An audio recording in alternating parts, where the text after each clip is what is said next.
نحمدہ و نصلی و نسلم علی رسولہ الکریم اما بعد فاعوذ باللہ من الشیطان الرجیم بسم اللہ الرحمن الرحیم الحمد للہ رب العالمین الرحمن الرحیم مالک یوم الدین صدق اللہ العظیم۔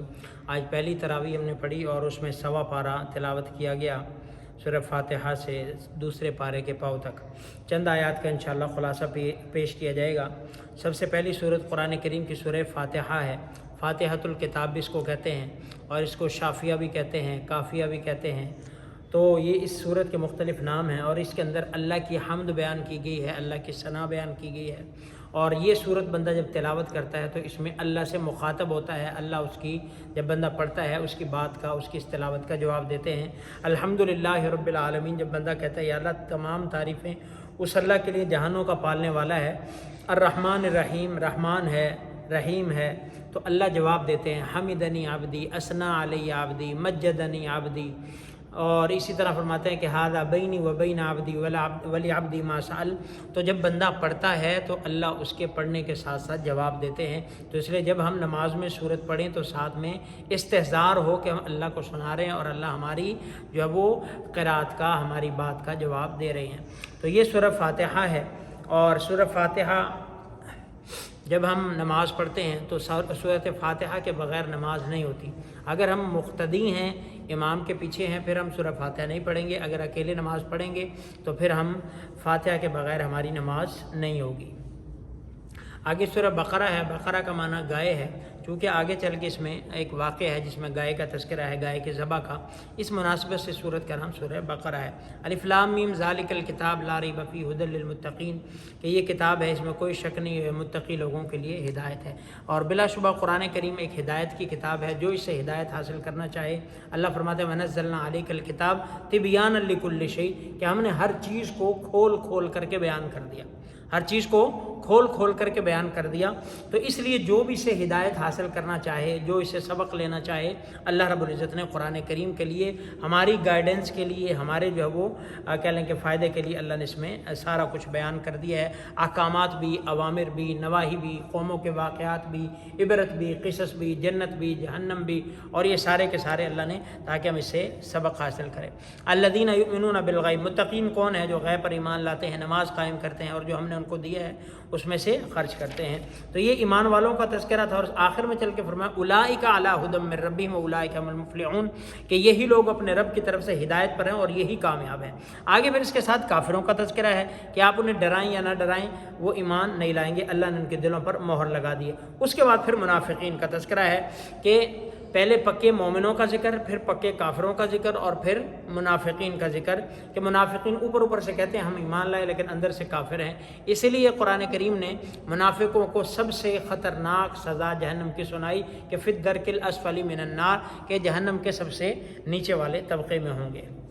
اللہ رب العزت ہم کو منافقوں اور نفاق سے اللہ ہمیں بچائے۔ یا ایھا الناس اعبدوا ربکم الذی خلقکم، اے لوگو تم اس اللہ کی عبادت کرو جس نے تمہیں پیدا کیا ہے۔ اللہ کی عبادت کرنا ہمارے اوپر فرض ہے کہ ہم اپنے اللہ کی عبادت کریں۔ اگر اللہ ہمیں حکم دیتے کہ 24 گھنٹے عبادت کریں تو وہ بھی ہم پہ فرض ہوتی، لیکن مالک کے قربان جائیں، مالک کی شان کے قربان جائیں کہ اس نے ہمیں دن میں صرف 5 نمازیں فرض کی ہیں کہ 5 ٹائم پہ تم نے آ کے مجھے سجدہ کر لینا ہے، اس کے بعد پھر جو مرضی کریں، جہاں مرضی پھریں، اللہ تمہیں منع نہیں کرتے۔ اس کے بعد انسان کے وَإِذْ قَالَ رَبُّكَ لِلْمَلَائِكَةِ إِنِّي جَاعِلٌ فِي الْأَرْضِ خَلِيفَةً، کہ انسان کے زمین میں خلیفہ بنانے کا ذکر ہے۔ قَالُوا أَتَجْعَلُ فِيهَا، ملائکہ نے تو کہا کہ یا اللہ اسے خلیفہ بنا رہے ہیں کہ جو زمین میں فساد پھیلائے گا، خون بہائے گا، اور ہم آپ کی تسبیح و تحمید اور تقدیس کرتے ہیں۔ تو اللہ نے کیا فرمایا إِنِّي أَعْلَمُ مَا لَا تَعْلَمُونَ۔ پھر اللہ نے ایک آزمائش کا تذکرہ کیا، فرشتوں کو لاجواب کیا، آدم علیہ السلام نے ان کا جواب دیا، اس کا تذکرہ۔ بنی اسرائیل کا ذکر ہے کہ اس نے ان نعمتوں کا ذکر کرو جو اللہ نے تم پر کی اور میں نے جہان والوں پر تم کو فضیلت عطا فرمائی۔ نعمتوں کے ذکر کرنے کا مقصد کیا ہوتا ہے؟ نعمتوں کو یاد دلانے کا مقصد کیا ہوتا ہے؟ کہ تم ان نعمتوں کو یاد کر کے، احسانات کو یاد کر کے اللہ کے فرمانبردار بن جاؤ۔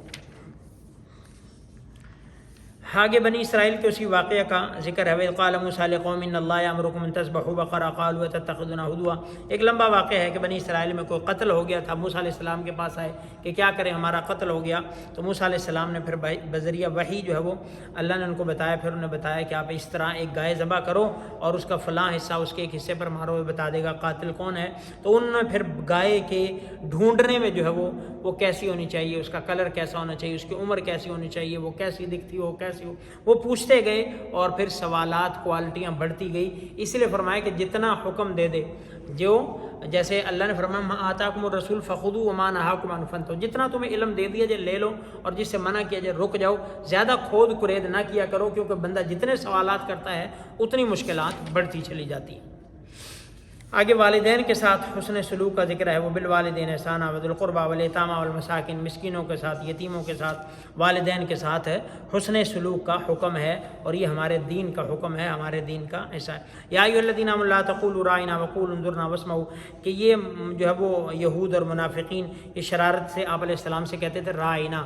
راعنا کا ایک مطلب ہے کہ ہماری رعایت کیجیے، اور ایک راعنا کا مطلب ہمارا چرواہا، تو یہ ایسا کہتے تھے، یہ مطلب لیتے تھے ہمارا چرواہا معاذ اللہ۔ تو اللہ نے فرما دیا تم نے لا تقوا، ایمان والو تم نے راعنا نہیں کہنا، تم نے کہنا انظرنا، کہ ہماری طرف دیکھیے، نظر کرم کیجیے۔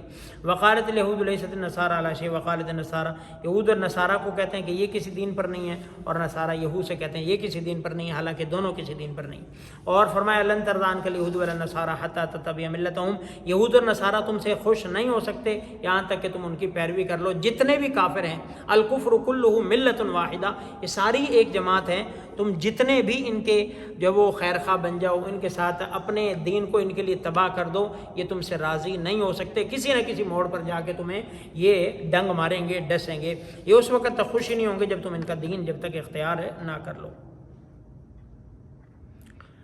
وَإِذْ قَالَ إِبْرَاهِيمُ رَبِّ اجْعَلْ هَٰذَا بَلَدًا آمِنًا وَارْزُقْ أَهْلَهُ مِنَ الثَّمَرَاتِ وَمَنْ ابراہیم علیہ السلام کی دعا کا ذکر ہے کہ انہوں نے حرم مکی کے لیے دعا کی کہ اللہ اس کو امن کا گہوارہ بنا دے اور اس کے اہل کو ثمرات عطا فرما، پھل عطا فرما، اور یہ تو اللہ نے ابراہیم علیہ السلام کی دعا قبول فرمائی، اس کو امن کا گہوارہ بھی بنایا، اور ہر سے یجبا الیہ ثمرات کل شیء، اللہ نے وہ بھی عطا فرمایا۔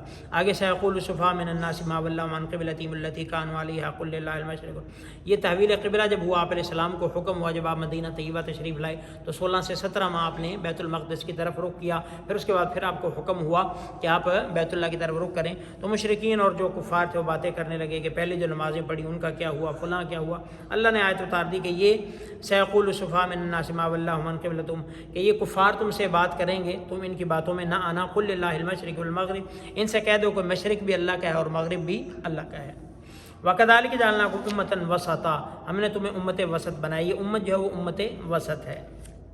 آگے فرمایا یا ایھا الذین آمنوا استعینوا بالصبر والصلاۃ، ایمان والو تم اللہ سے مدد مانگو صبر سے اور نماز سے، جب بھی کوئی تکلیف آئے مصیبت آئے، ایک تو صبر کریں اور دوسرا نماز پڑھ کے اللہ سے اس بیماری کے تکلیف کے دور ہونے کو مانگیں۔ اسی طرح فرمایا فاذکرونی اذکرکم واشکروا لی ولا تکفرون، تم میرا ذکر کرو میں تمہارا ذکر کروں گا۔ ذکر کرنا قرآن کریم کی بیشتر آیات میں اللہ نے اپنے ذکر کا حکم دیا، یا ایھا الذین آمنوا اذکروا اللہ ذکرا کثیرا، اور اسی طرح سے وسبحوا بکرۃ واصیلا ولذکر اللہ اکبر فاذکرونی اذکرکم، یہ سارے کے سارے کیا ہیں، اللہ نے ذکر کا حکم دیا، اور جو یہاں پہ ذکر کرے گا اللہ اس سے بہتر مجلس فرشتوں کی مجلس میں اس کا ذکر کرے گا، اور حدیث پاک میں بھی۔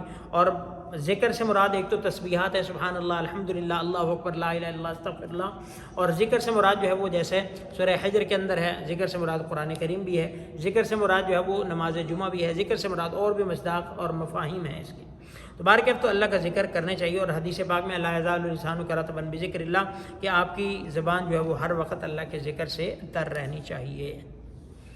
ان فی خلق السماوات والارض، اللہ کی قدرت کی نشانیوں کا تذکرہ ہے۔